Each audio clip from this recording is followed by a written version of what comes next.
Hello everyone.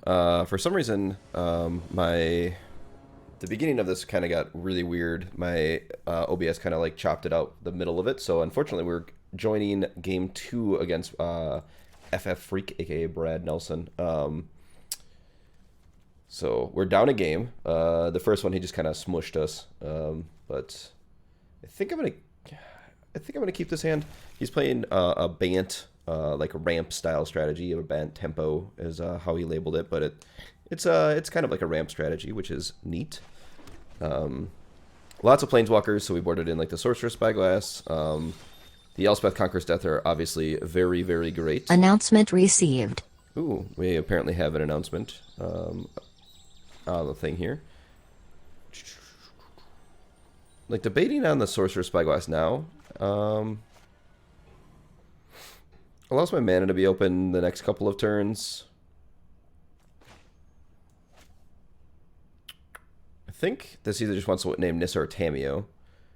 I kind of want to get the information. I kind of also want to see what's going on.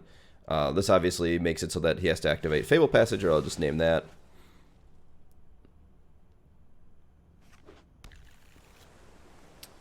So we have Mystical Dispute and Teferi. Neither of those are going to be played this turn. We also have Brazen Borrower, so that can bounce our thing here.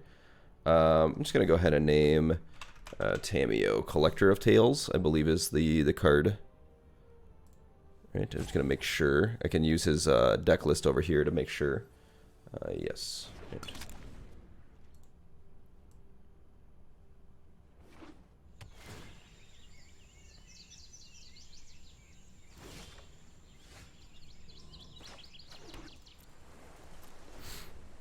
Kind of neat that we get to know all of the cards in his hand, and then also kind of like what's going on here. So I can play this Omen of the Sea into a Mystical Dispute. I think that's fine. If he wants to use Mystical Dispute on this, that is fine with me. I'm going to bottom both of these. I'm just looking for a land here, I believe. Unfortunately, these are neither a land, so I'm going to go ahead and... looks like another Mystical Dispute. Oh, nice. Okay. So bottoming did pay off. And then at the end of this turn, we're probably going to crack this Omen of the Sea.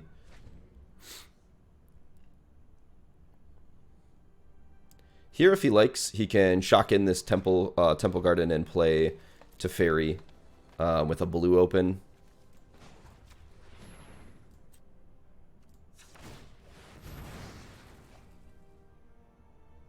I don't actually know that I want this Teferi. Eventually I do, but I think right now I just want to keep hitting land drops. So I'm going to go ahead and just put that on the bottom. I would love to hit 2 lands in a row. I am going to shock this into play. If he does nothing, I get to make a token. Wouldn't be surprised to see Brazen Borrower here. Because I am threatening essentially to make a token.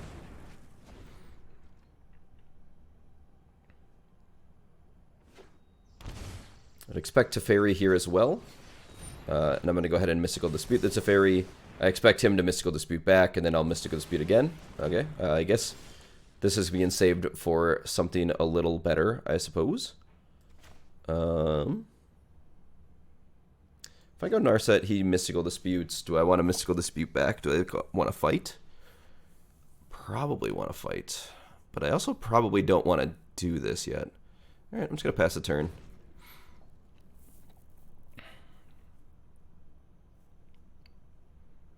Like, this being a mana leak for something like Nissa is still fine.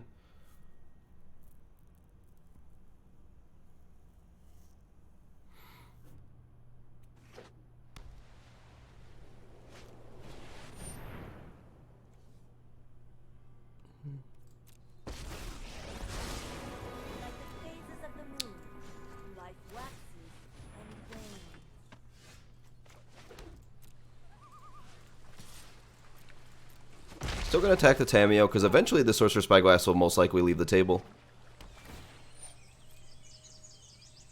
So just like getting the Tamio off the battlefield is in our best interest still.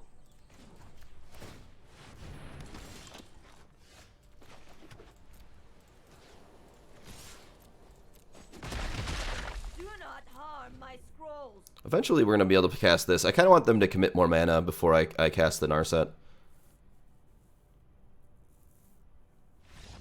Alright. Nice. So, we're going to be a little bit behind it in this one because things like, you know, our Real Grazer on the play is like very good. I don't know that, I'm assuming he boarded them out on the draw. I'm assuming that he's going to bring them back in on the play. And then if he can get like a huge mana advantage, we're going to be kind of behind it. I don't like Dream Trawler on this one. I boarded that out. And then these were like the last two cuts. The Birth of Meletis was a pretty easy cut. So like my thinking on this is like this is mostly against the anti-aggro decks. Not super great here. Most of his creatures are bigger than the 0/4 anyway. And then Dream Trawler is just like very, very hard to cast when he's going to have access to, I believe, 4 Mystical Disputes post sideboard. So it's just like really hard to get in. And then Archon of Sun's Grace and Castle Ardenvale should be enough to kind of like do its thing. The emergency powers plus Narset is, I think, a pretty big thing in the mid-range / control matchups. And then also making them shuffle his graveyard back in. He has Tamiyo and Uro and like Thorn or Cavalier of Thorns, so that actually has a little bit of stuff going on. And then the Wanderer being able to exile Uro and Cavalier of Thorns, I think, is a big deal. I would like Spectral Sailor, but with like a bunch of his cards having reach or flying, I don't think this is a good enough threat. So I think I just like play 2 Omen of the Sea and call it good. I did like the Spyglass there. I think we still need the Shatter of the Skies, unfortunately. So I'm going to go ahead and resubmit this. There's a chance that I don't actually want Shatter the Sky, but I think it's the cleanest answer to something like Hydrate Crisis, since we don't really have a good answer outside of Shatter the Sky for that because of you know, our removal spell being Elspeth Conquers Death. This hand's not particularly awesome or anything like that, but it is a keep. Double Dovin's Veto, Mystical Dispute makes me want to keep this hand. Go ahead and play. I think I'm just gonna shock this in. I could just also play Island, but there's a chance that I want to play Castle Ardenvale next turn. Doing this so that I can Mystical Dispute a Growth Spiral if he wanted to play it on his turn. Let's go ahead and just play Island. Which means I probably should have led on Island, but also the Castle Arden, I would have had a shock on this turn anyway, because I might want to play a Dovin's Veto over something like Mystical Dispute.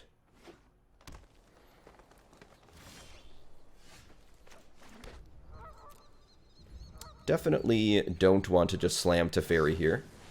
I think I'm going to dispute the Growth Spiral here. He can dispute back if he likes, and I wouldn't fight over it then. There's not a lot that he can play on turn 4 that is a creature that can get around something like Dispute. Alright, that'll resolve. This might also mean that he's like missing mana.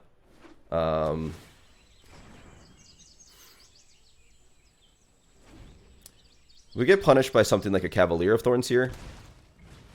Yeah, alright. Maybe I was supposed to veto so that he couldn't Cavalier. I really didn't want him to do much else, though. So I can just go like Teferi Bounce. That punishes us if he has a couple of different cards, mostly Nissa. And maybe I'm supposed to wait a turn.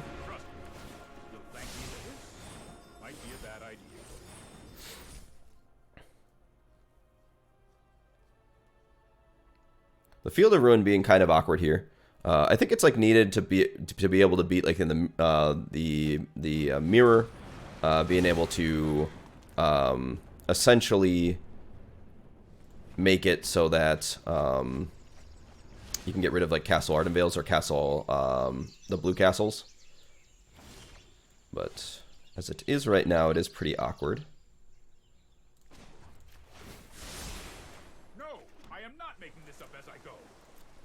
Going to end my turn. I have a choice of either protecting my Teferi or just letting the Teferi die. I think the choice is pretty easy. I'm just going to let the Teferi die. Just like make a token at my end step to block next turn.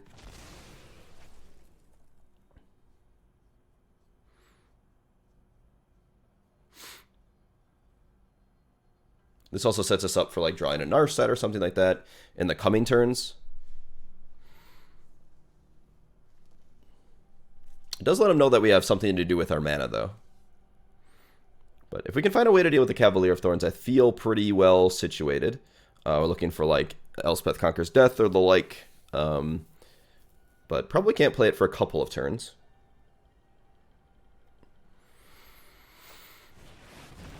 Alright, Hydroid Krasis. I think I have to absorb this. Even though, like, he's still going to be able to draw the 3 cards, gain the 3 life. I think I just have to absorb it. I can't really deal with the body. Yeah,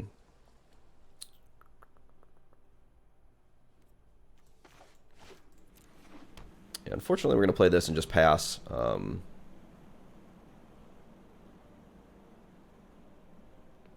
This is kind of like where his deck shines against ours, is just the raw amount of mana and card draw is something that we can't really get around. You know what I mean? Like, it is. Yeah, we're gonna need a Wrath here, and even with a Wrath, we're in a lot of trouble because the Cavalier of Thorns getting something back is pretty big.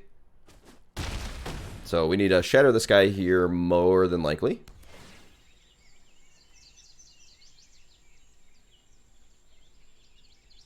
The deck just has so much card selection, it's like unreal. It's so good.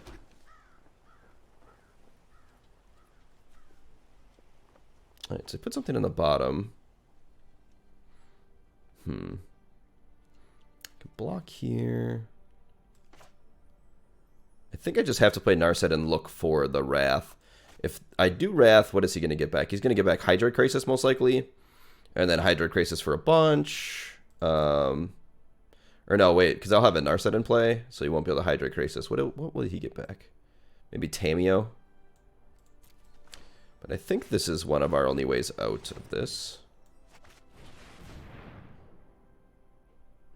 Can't counter right now.